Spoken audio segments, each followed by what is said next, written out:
behind the curtain is just a small, petty fraud. He made millions playing a billionaire businessman on TV, but in real life, Donald Trump was racking up huge losses and debts that he then used to get out of paying his fair share of federal taxes. Call it tax avoidance, call it tax evasion, call it whatever you want.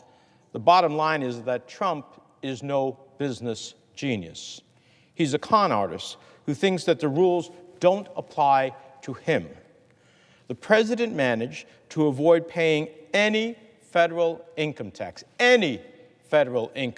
for 11 of 18 years, from 2000 to 2017, and then only paid $750 in 2016 and 2017.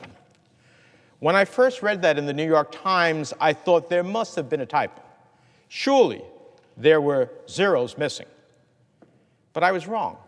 The page read right. Our self-proclaimed billionaire president paid just $750 in federal income taxes. $750! That's a heck of a lot less than what essential workers supporting America throughout this pandemic pay in taxes, like the grocery clerk in Newark, New Jersey, who makes $11 an hour, but owes about $1,060 in federal taxes, $300 more than Donald Trump.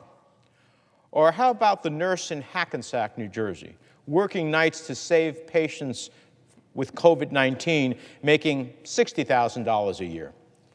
She owes about $6,200 in federal income taxes, more than 8 times what the president paid.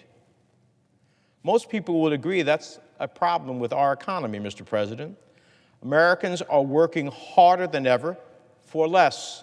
They are drowning in skyrocketing health care, housing, child care, and tuition bills.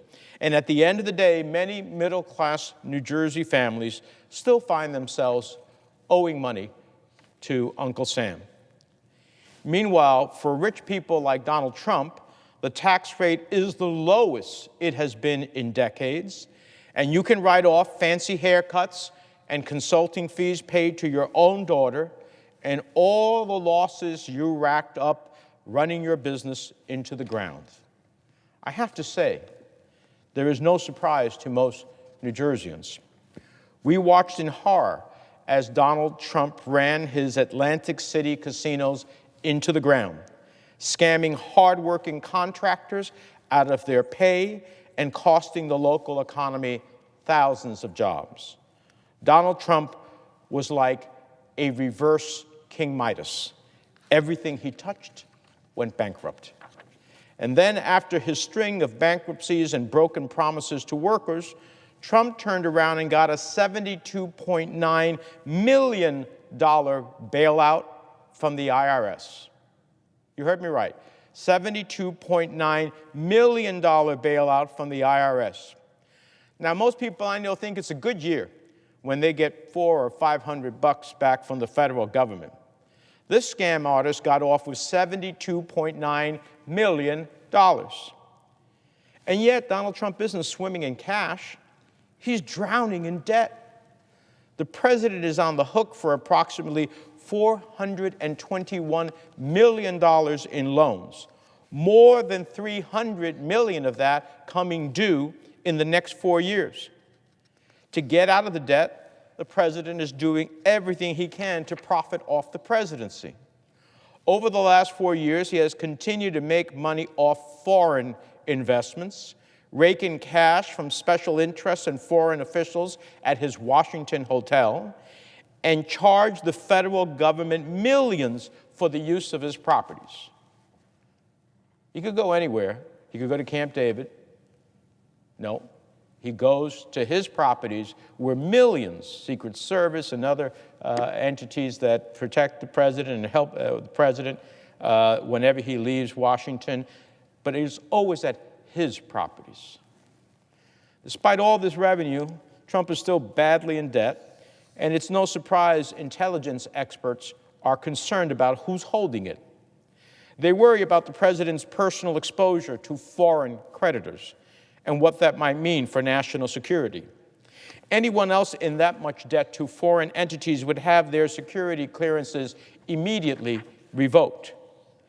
Is this why Trump refuses to punish Putin for putting bounties on the heads of U.S. soldiers?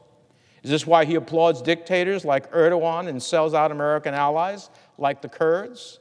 Is this why he applauds murderous dictators like Philippine President Rodrigo Duterte for doing, quote unquote, an unbelievable job? The bottom line is this: who does Donald Trump owe those hundreds of millions of dollars to? And how much do they know about him? And how deep are they into him? For years, the president has fought to keep Americans in the dark. Well, now we know why. He is a liar, a fraud, and a failed businessman so deep in the red, he's a potential national security liability. So let me close by quoting President Donald Trump in his own book, The Art of the Deal. He said, quote, "You can't con people, at least not for long. You can create excitement, you can do wonderful promotion, get all kinds of press, and you can throw in a little hyperbole. But if you don't deliver the goods, people will eventually catch on." Mr. President, I only hope the American people are catching on. With that, I yield the floor and observe the absence of a quorum. The clerk will call the roll. Mr. Alexander.